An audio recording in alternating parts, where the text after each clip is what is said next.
Hey guys, how are you? It's your girl Meeks with Single Mom Stereotype. Welcome, welcome, welcome, welcome. Episode 1.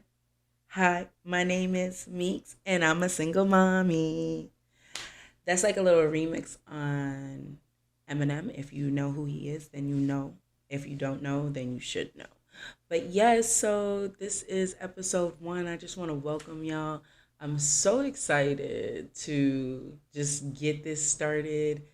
I'm excited and nervous all at the same time. I got my notes because, I was like, we gonna make it like pop, pop, pop, pop, pop.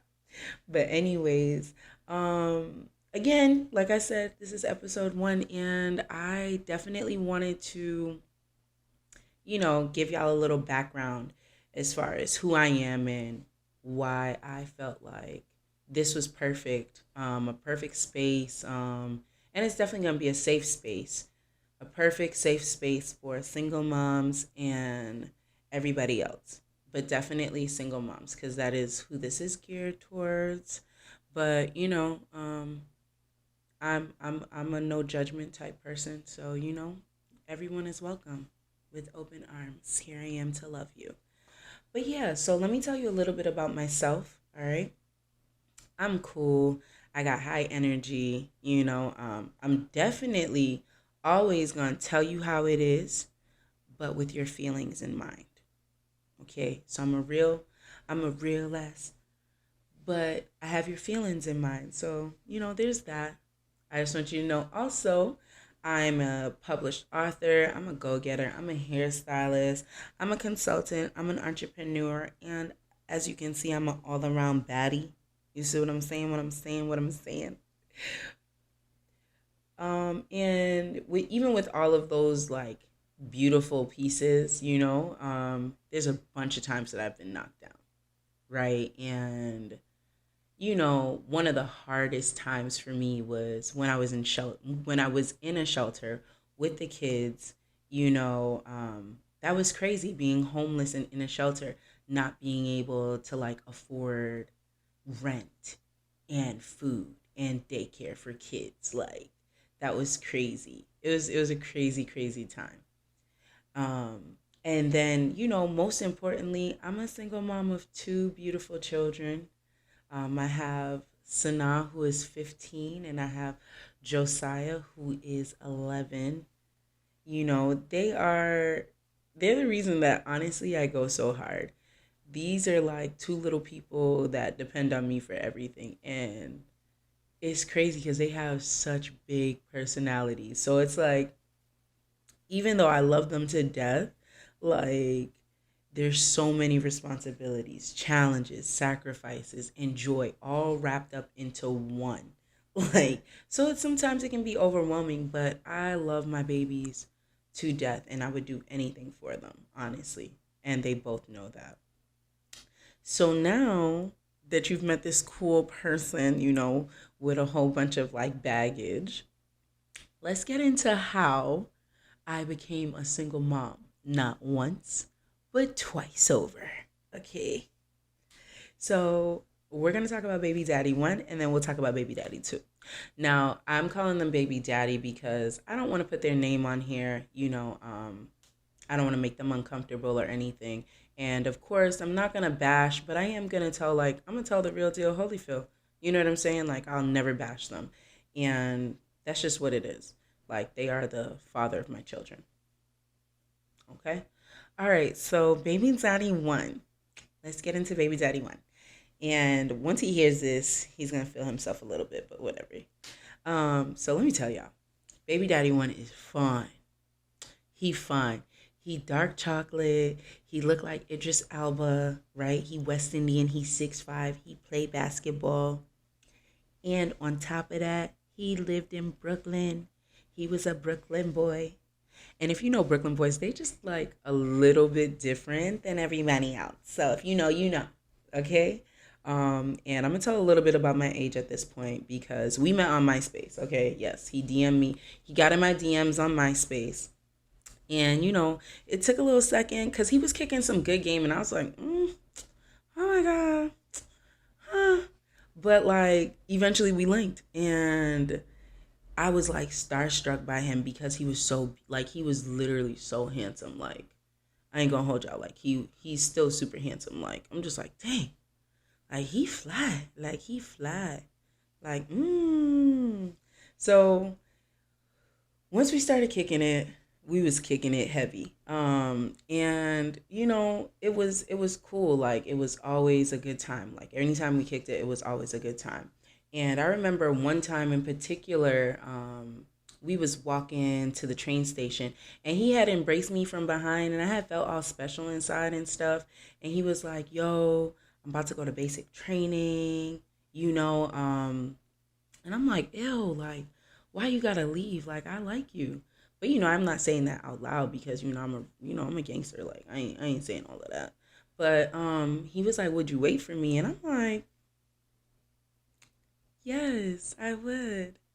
And this same smile, like I was ear to ear. So like on the ride back on the two, because he lived on the three, so that's a long ride. If you know the trains in New York, like that is such a long ride. And I smiled the entire way, like I was so like, he wants me to wait for him, and I'm gonna do it. I'm gonna wait for him. And I was just so excited about like him asking that because I was like, oh my god, this is like a step in like a different direction. And fast forward after that smile, I find out that I'm prego with Naya. And we not exclusive. So I'm so petrified to tell him. I'm scared to tell my family. I'm scared to just speak about it because it's like, oh my god, how? Well, I mean, I know how, but like I'm like, dang. So he comes home from basic and I tell him and I'll never forget what he says. He's like, "Yeah, you're pregnant. I know. I told you I was going to be in your life forever." And I was like, I was like a little bit in shock, but like 19-year-old like Meeks was like, "I like that. I like that." But 35-year-old Meeks is like, "Nah. I should have been like I should have paid attention to that a little bit more." So at this point, at 19-year-old Meeks thinks that like we're gonna live freaky ever after. Like this is us, it's me and him, and we got a little family going, and that's it. And it's happening. That's what I thought. So, anywho, I had like so now that like the scary part was over, telling him what was going on, like about the pregnancy and everything. Now I'm showing him like we're now catching up, talking about like how basic was and like what's going on, and we're in his mom's minivan. And we're just cool kicking it.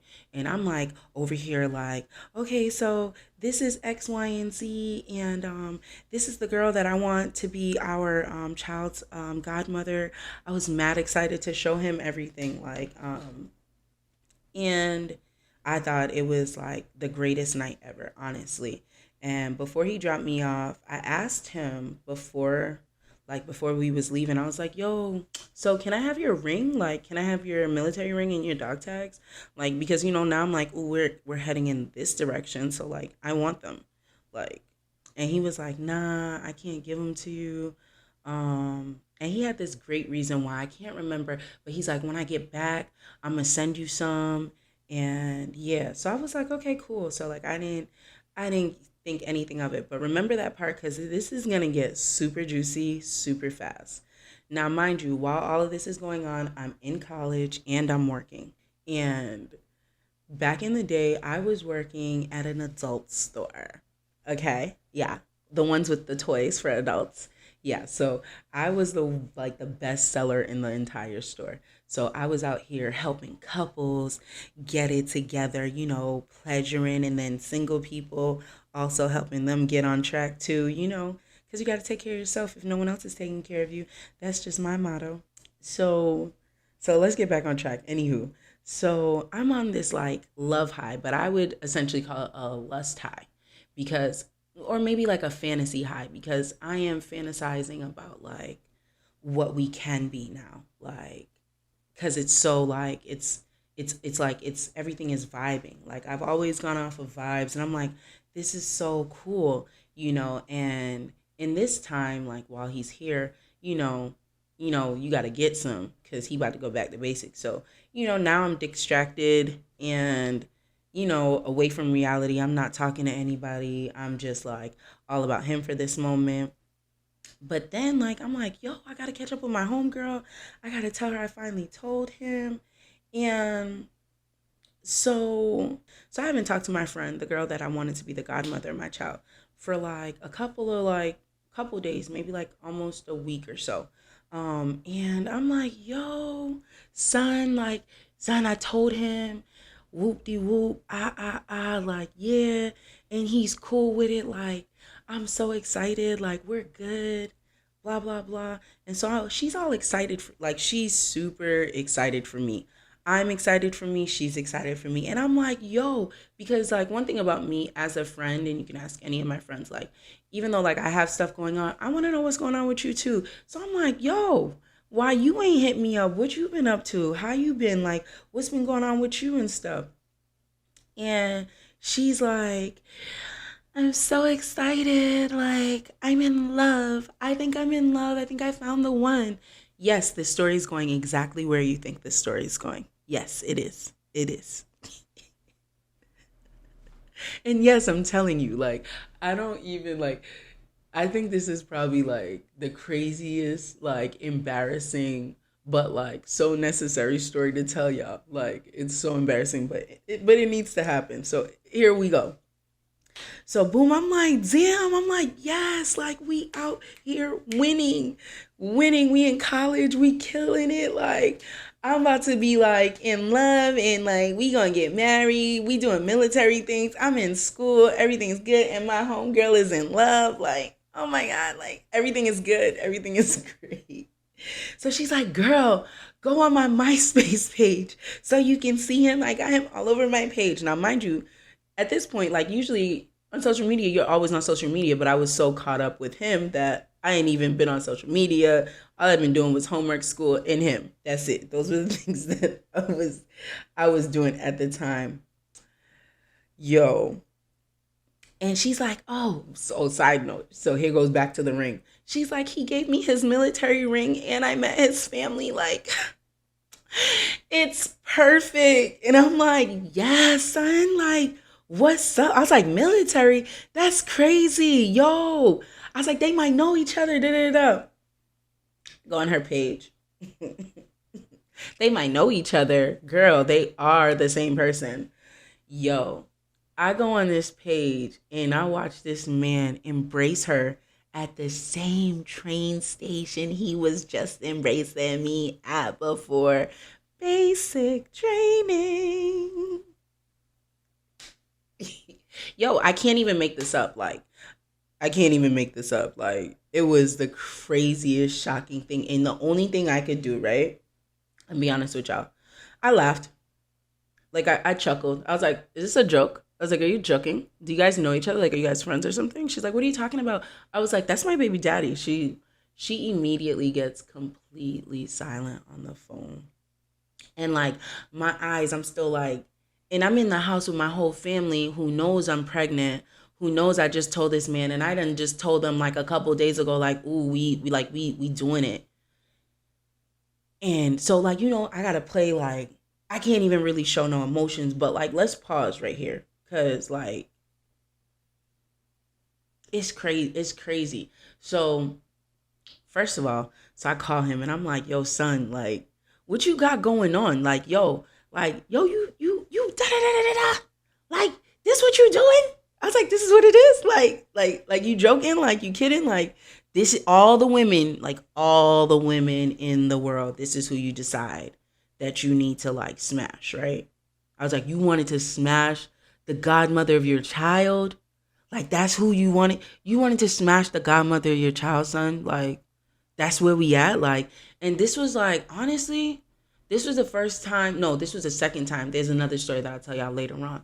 But like, this was the second time that I seen like a side of him that just made me go, yo, for real though? Like, wow. Like, wow. Right? So like, and like he denied it so hard, y'all. Like, he He tried to make me feel crazy, like super duper crazy. And I'm going to tell y'all this right now. This man denied this for 3 years. 3 years. Imagine denying this for 3 years and then eventually confessing after 3 years and confessing right after I come to pick up our child at 3. Like, she's 3 years old. So I come pick her up. I'm at the airport. He drops me off at the airport. I'm now heading back home. And right before my flight takes off, he goes, yo, to be honest with you, I knew it was your homegirl and I slept with her. And this man ran. And I was like, oh, okay. But like, let's get back into the moment. Like, honestly, like, I just want you to imagine like the sense of rage, disappointment, and like sadness, and like it just all came over me. And I was like, you know what? This is crazy. Like, this is crazy. But it was it is what it is. And one of the things that like really confused me was just like his reasoning for justifying everything. And as he was trying to justify his actions, like in that moment, um, I told myself, like, shut off all your emotions. Like, because one thing I will tell y'all about me, when I was a teenager, I got my heart broken so bad. And I wasted so much time on this one dude. And I said, like, I cried in the middle of the street. And one of my homegirls had to tell me back in the day, like, yo, girl, get up. Like, you're a baddie. Like, you do not need to be crying about this cheating man, you know? Like, so, like, after that moment, like, in high school, I was like, yo, never again will I cry over a dude. So, like, I promise y'all, like, okay, what's next? Like, all right, so, you know, it was like I tell you, like, I never really understand myself because like I'm like, how are you picking all these hurtful individuals, like the most mean and hurtful people, like that are so inconsiderate of your feelings? Like, how are you continuously doing this? So I just suck it all up, like I told you. I just suck it up, and I'm like, you know what?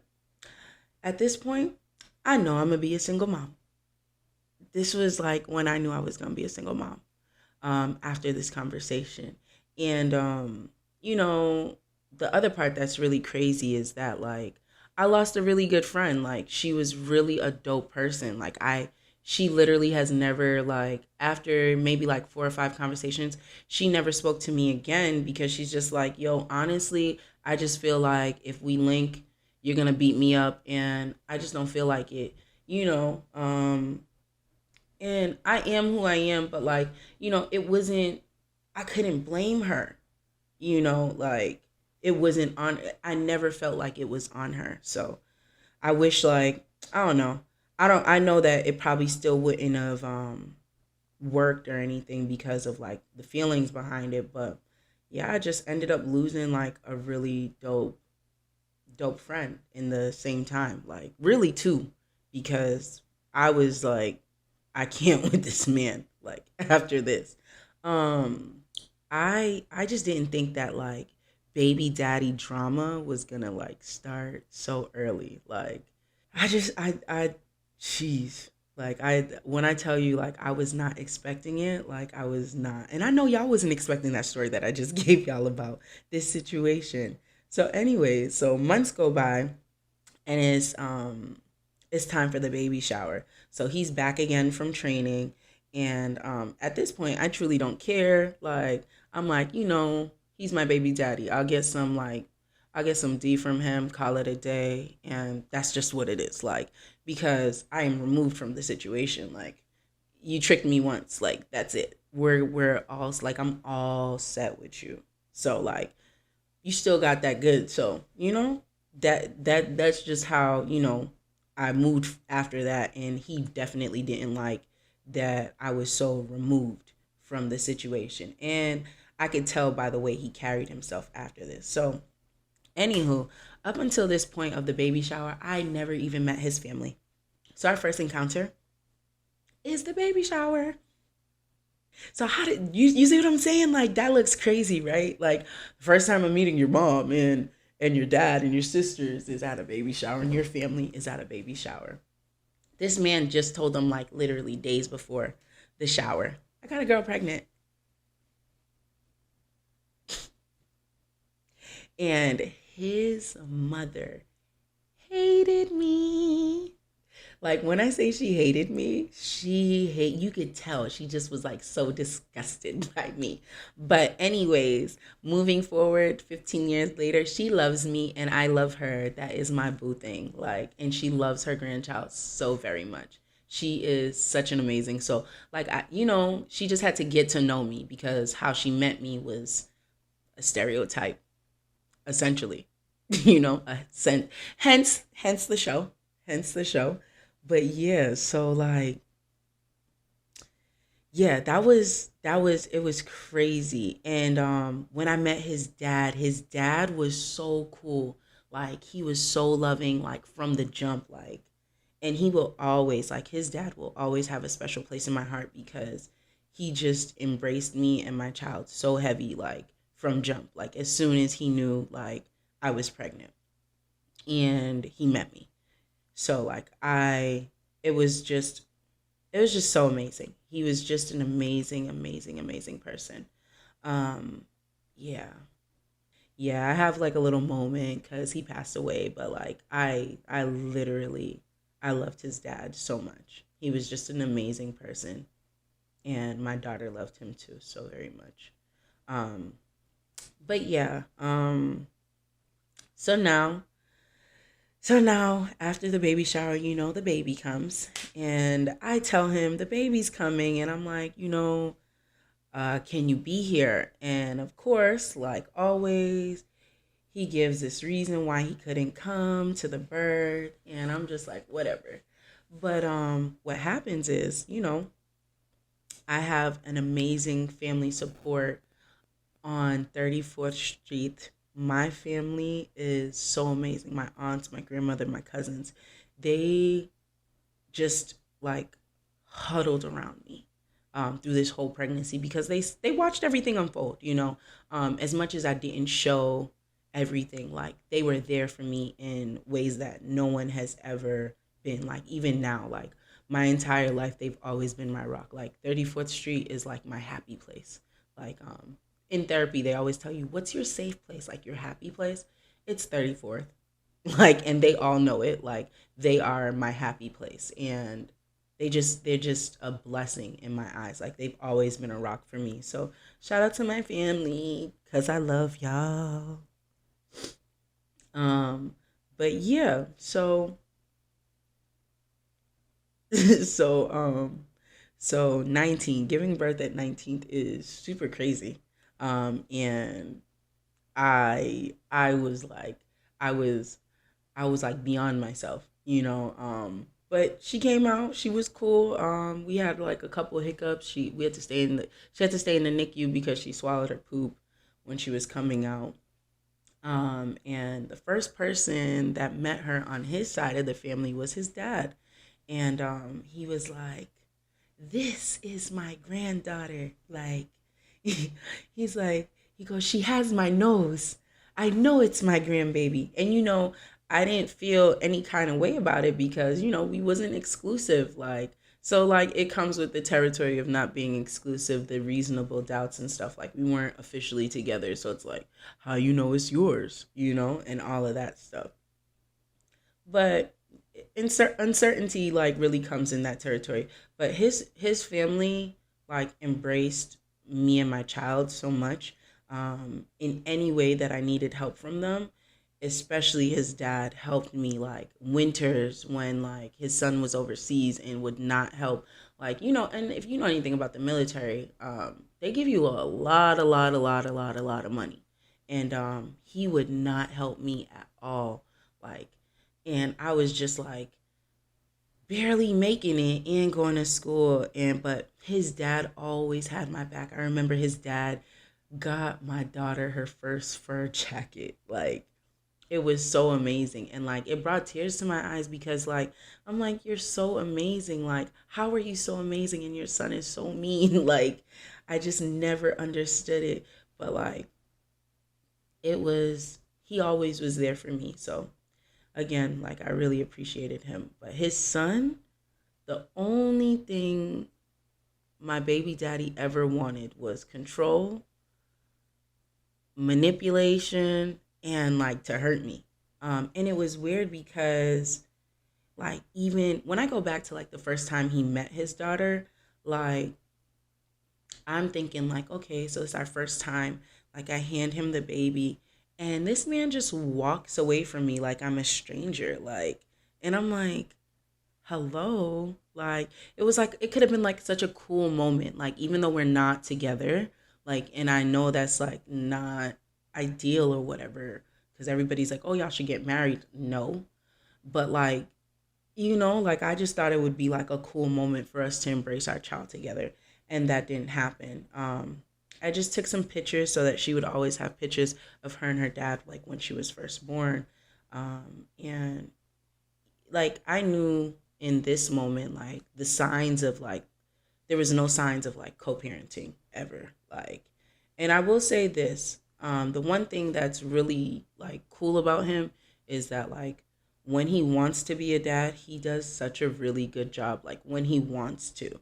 It's just like the inconsistency of it is like it's still like super annoying, um especially now like that my daughter's 15. It's like annoying for her, it's a trigger for her, and like that's not cool.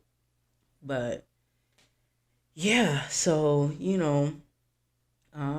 I know a lot of people can relate to things like this, and if you're the guy, I would tell you, just think about the decisions that you're making because the person that it really affects is your child. So so I told myself, like, with all of this that had happened, I was like, I will not put myself in a situation where I am like vulnerable like this. Like, never again. Savage Meeks is out here to play. Breaking hearts, not nothing. Just savage mode. Like for years. When I tell y'all years, like years. Not joking at all. Like I was not playing. Like I was not playing. Until and baby daddy too. Imagine.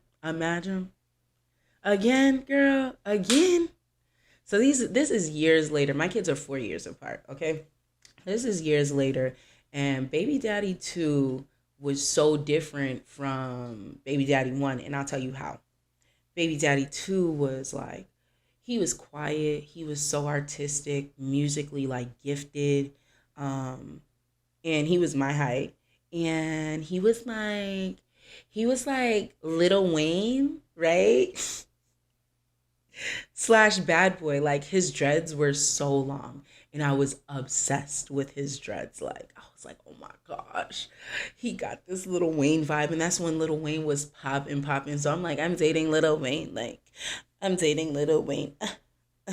Like just like he was like I was just so excited about him. So and when we met, my daughter was actually staying with her dad because for like a couple months. And the reason that she ended up staying with her dad was because, like, if you know me, you know that, like, I don't like being tried. And one of the things about me not being like liking being tried, I'm a hothead, and I'm very like I will beat you down type deal. And mostly everyone knows this, so most people don't test me, but this one person in particular tests me as much as she can on a consistent basis. That's my sister, my younger sister. For years, our entire life, she has just tested me. And, it's not like our first fight or anything like that. But, while I was in Atlanta, I had moved me and my daughter to Atlanta with my mom and her.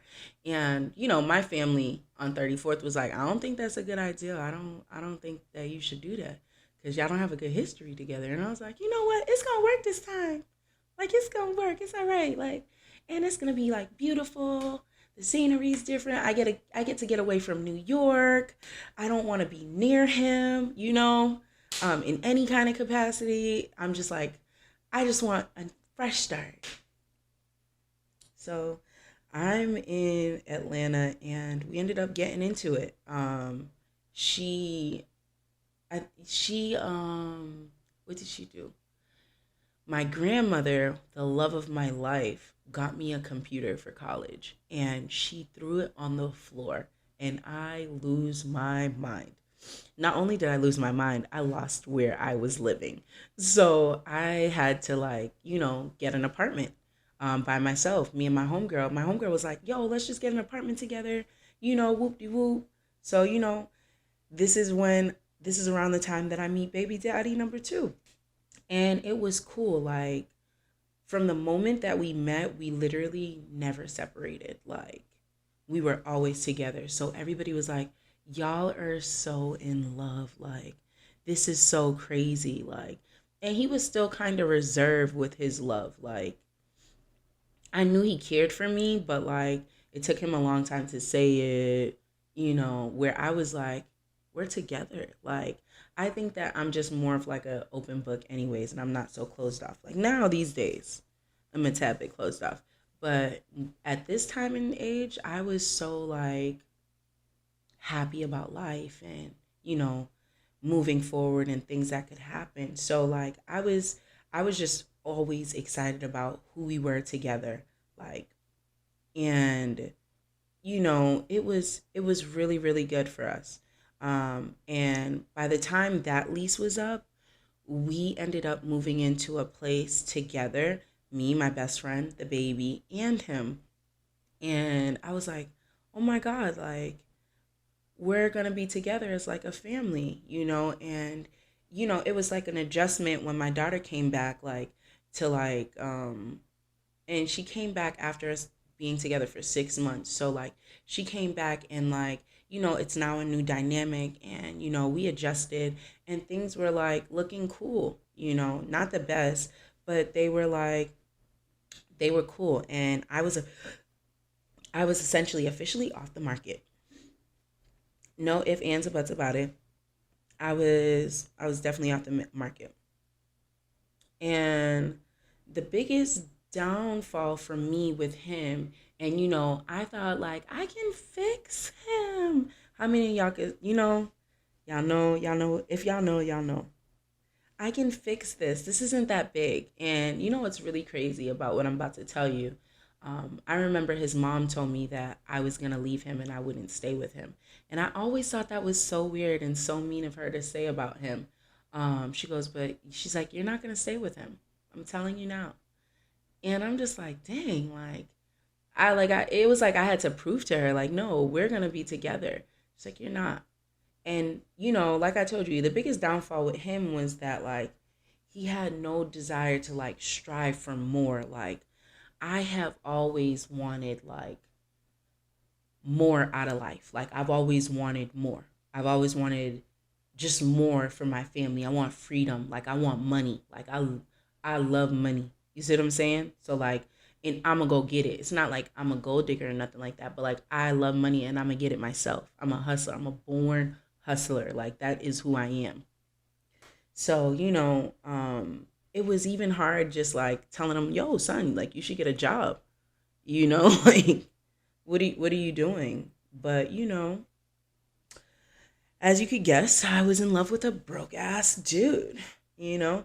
And for years, like, the cracks did not start, like, really cracking till, I got to the point where my best friend moved out. So now, like, all the bills are wholly, like, on my shoulders for the most part. And, now it was just like me and him and the baby. And his boys used to be like, yo, bro, you're gonna lose her if you don't, like, if you don't get it together, you're gonna lose her. Like you gotta do better. Like it was like, I don't know, like, you know, like you're in a relationship, and you want someone to play the wife role. But if you want someone to play the wife role, essentially you got to play the father role, and that means providing. So not only am I providing, I'm also doing all of the household, everything. Anything that needs to get done, I'm doing all of it. So it was like, I was like, I can't do this. Like, it came to a point where I was like, I literally cannot do this. And I vocalized my thoughts about everything to my homegirls. And I was like, yo, I really love him, but like, he just won't change. And we broke up. And I told my girls I was going to come back to Boston, because that's where I lived when I was like in high school and stuff. And they were like, come home. Like, you got your daughter, like, just come home. And, you know, I was like, oh, starting over, whatever. But I was with it. I was literally with it. And when you have that connection with someone that you like love, you're like, like, let's do it one more time for the road. That one more time gave me Josiah. I immediately got pregnant. And I was like, oh my God, like, I love him, but like, I don't know what to do. Like, this is crazy. And I'm like, you know what? Like, I love him and he loves me. So we can just like make it work as a family. Like, we can make this work. This will be fine. Like, we're going to be good. Everything will work itself out, and we're going to be okay. We're going to be a happy family. There's so much love here. So we can just fix these little nicks and crannies. So at that time, I was so scarred from my first situation that like I bought every book there was to buy. I was like, let's prepare for this child's coming, because I did not want to be a stereotype. I didn't want it. You know what I'm saying? Like, and I don't know if y'all know this, but most single moms do not want to be a single mom. Like, that is not the goal. Like, I tried so hard. I signed us up for classes, Lamaze classes, this class, that.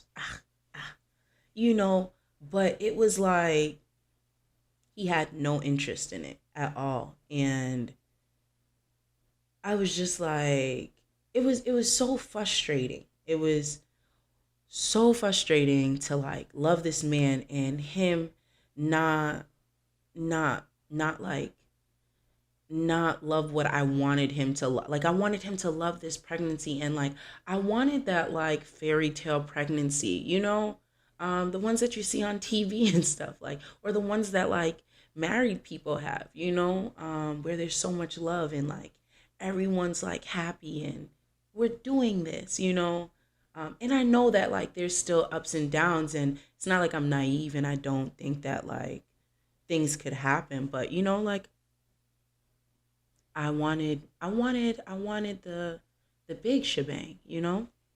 Um, and this pregnancy was nothing like my first pregnancy. Like, my son made me throw up every single day. I could not eat anything. I hardly ate.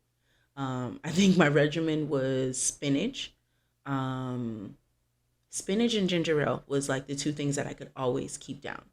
Pretty much everything else was a no go. Toothpaste, anything, I would throw up immediately.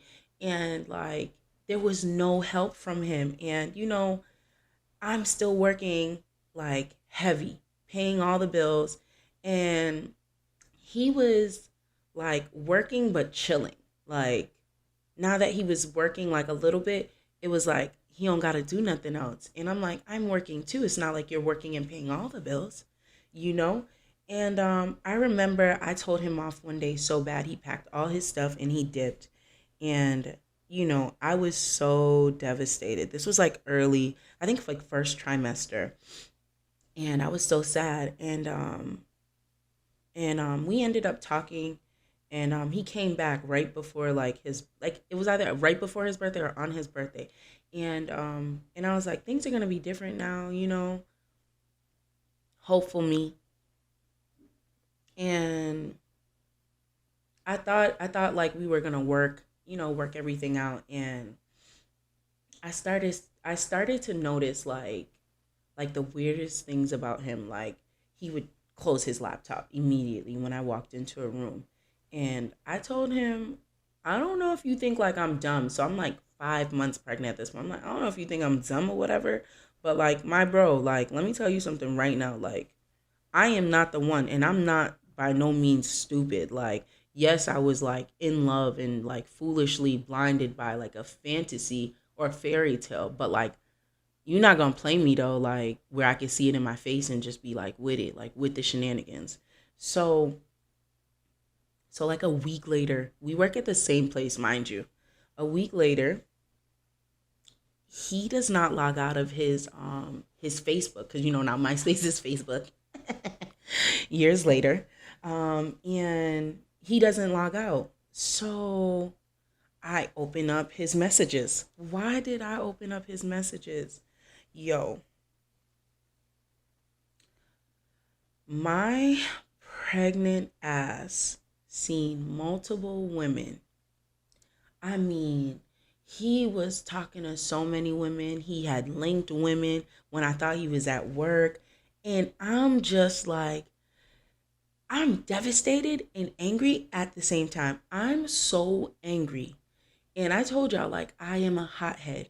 I closed down the store. I'm the only one in the store. It's in the mall. I close down the store.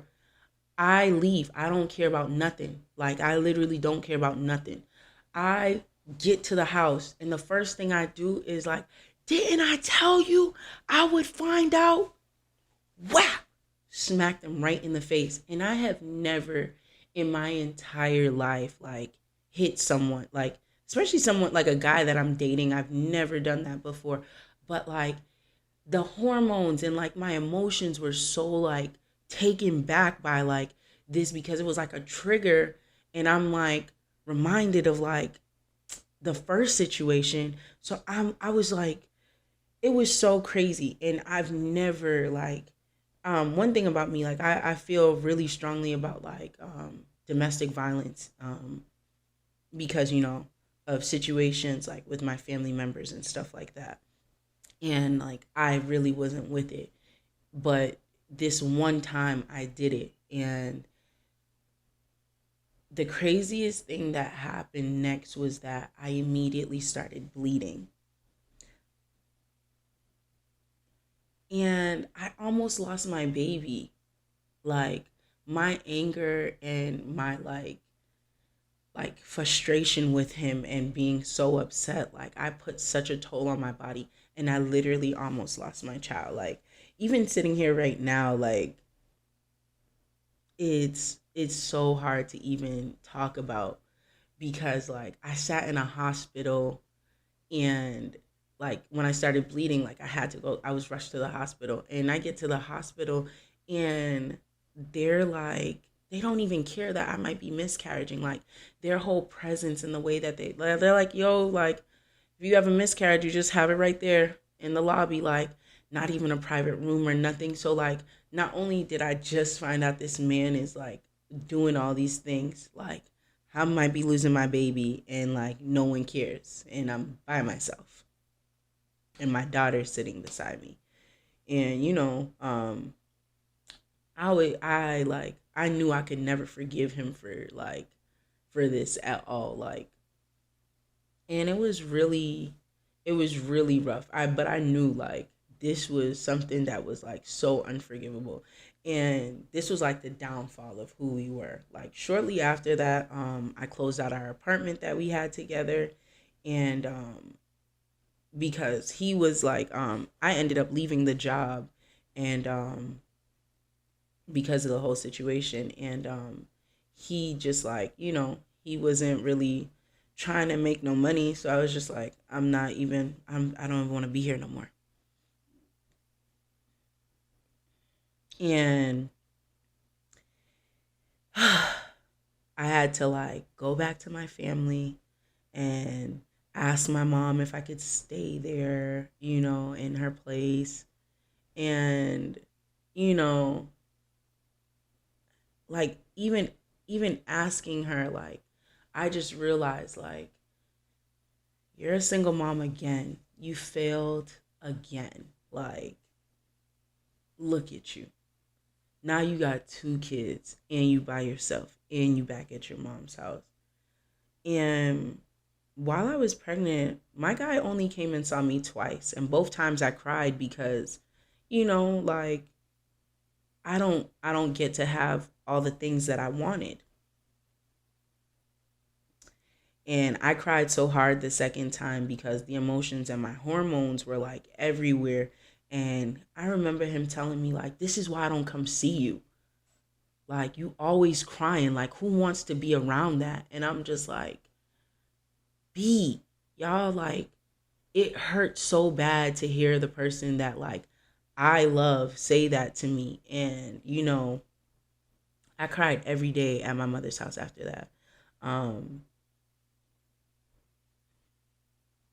and it was really, really, really, really hard.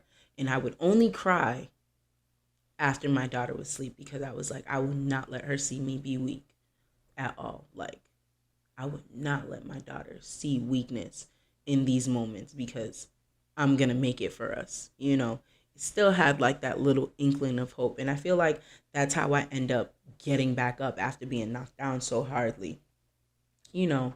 Um, but, with this, I'm telling y'all this part because, you feel so like you could feel so like ugly and rejected, like, and no one really understands like what it is to like really be in a single mother's shoes, and I just want to express that to y'all, just so that y'all could really have an understanding. And what's crazy is the only person that could talk me out or even help me or snap me out of like this state that I was in was the first person who broke my heart, the first man. And that's my father. That's a whole different that's a whole different story, but like I talked to my dad and he he he told me what I needed to hear and he helped me get myself together, and the reason that I bring that up because it's so important that children have their fathers in their lives because I don't really know where I would have been with that situation if I hadn't had my dad by my side in these moments, like, and it's not even like he was physically next to me. You know what I'm saying? Like, he was in a whole different state and I was at my mom's house. So could you just imagine, like, my mom is in the next room and she cannot comfort me. The only person that can comfort me is my father. That's it. Whew. Not even 34th Street, just my father. Man, that it was like I'm telling y'all, it was like a super crazy time. And after that conversation with my dad, that same night I told myself, I'm gonna pick myself up and I'm never gonna cry again after this about this situation. Like, I will never cry about my child's father ever again. And so said, so it was. Like, I started being more mindful. I started therapy. I started taking care of myself again, even feeling the way I did. But let's fast forward. So now it's birth time. So I called JoJo's dad 4 a.m. in the morning, a whole 4 a.m. in the morning, and told him the baby was coming. I didn't even get to the hospital till I think like 6 or 7 o'clock. And I asked my mom, like, as the contractions are starting to get heavier, like, have you talked to JoJo's dad? And she's like, no. And I know she's making that face that she make when she's like, she's just annoyed. Like, she want to do something about it, but she can't even do nothing about it. And for me, I wanted to have a natural birth, for this child. Like, I really wanted to do the natural thing. And I was doing my thing. Like, I was doing so well. Everything was like beautiful. Um, right until the hour before JoJo came out. So I called him, my mom, I was like, Mom, hand me my phone. And this is in between a contraction. I'm like, yo, where you at? Like, he's gonna be here soon, and he's like, yo, I ain't gonna make it. And I was just like, it was like, I was holding on to like, I was like, I was like battling the pain, and like in this moment when I found out that he had abandoned me, I just gave into the pain. And I ended up getting medicine to give birth to our son. And my daughter was the first person to hold him with my mom. And 10 minutes later, he showed up smiling, smelling like weed. The nurse and the doctors are looking at him like weirdly, of course. And though I'm not only embarrassed, but I'm super disappointed because it was like, son, like you had one thing to do, be here for the birth and cut the umbilical cord, my guy. Like that's it. That's all I needed. And it didn't happen. And that was the day that like I super confirmed again that yo shorty, it's official, like you're going to be a single mom again. And that's just what it is. Like so that's how I became a single mom twice, not once, but twice. And that's just like a little backstory about like me and my little family situation. And of course, as we go through these different episodes, I'll talk to you more about the kids because they really are lit.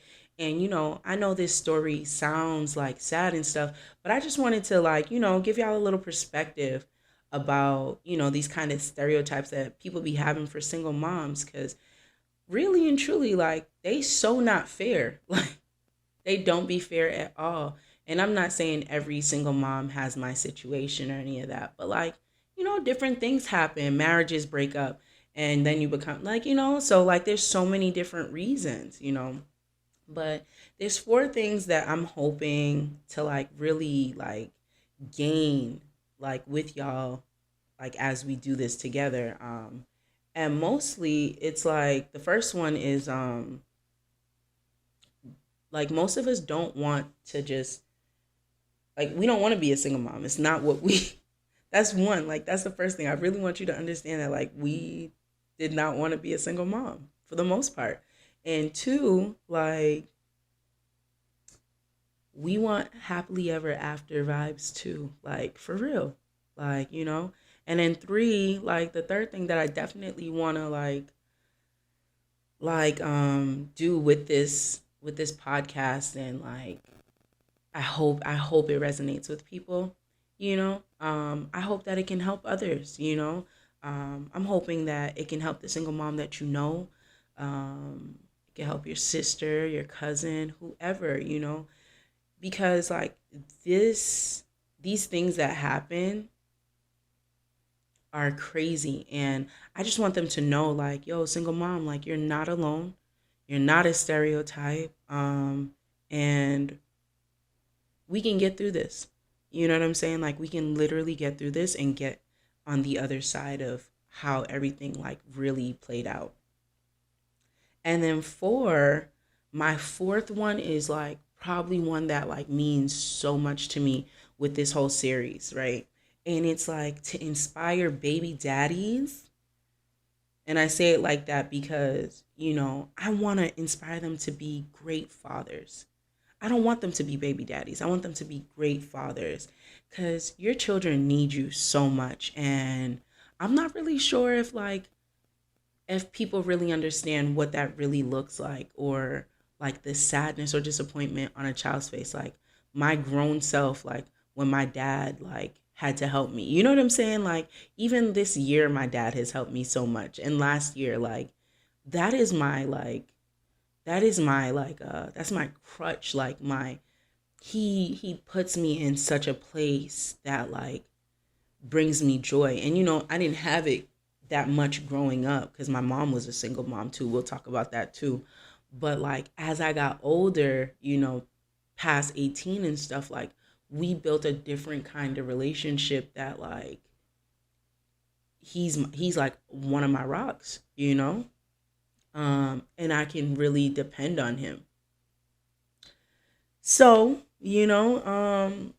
that's my little spiel for today, guys. Okay, so this is all for today's episode. I just wanted you to get a little backstory on who I am, the things that we'll be talking about in these upcoming weeks between experts, other moms, advocates, specialists. There's going to be so many different things that we're talking about in these upcoming weeks. But I'm hoping, I really hope that you've learned a little bit more about me. And I hope that this sheds like a new light on the perception of single mothers, you know, and honestly, I hope that we can literally create like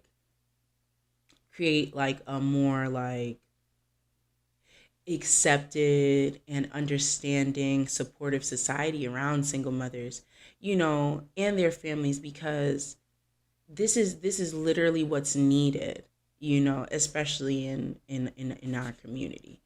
Um but yeah, I'm so excited, and I'm so excited that you guys tuned in.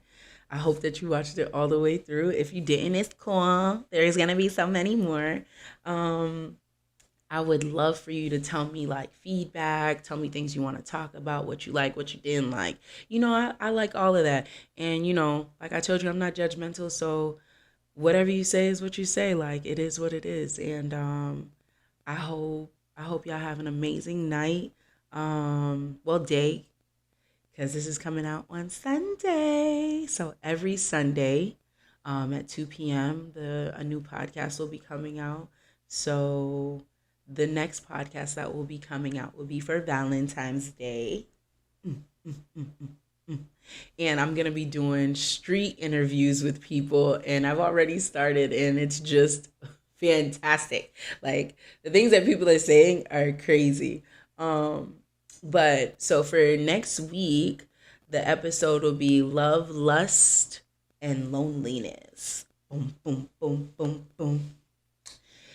And you know, I hope that you subscribe. I hope you like it, share it, give it out to single moms, give it out to your friends, give it out to the guys, to the baby daddies, give it out to the cousins, give it out to everybody, you know? And let's just like move in love, you know what I'm saying? Now, you know, let's just, you know, let's just make it happen. So till next week, you know, watch your mouth when it comes to single moms. Because, you know, I'm going to have something to say with love, of course. Peace. It's your girl, Meeks. Have a good night.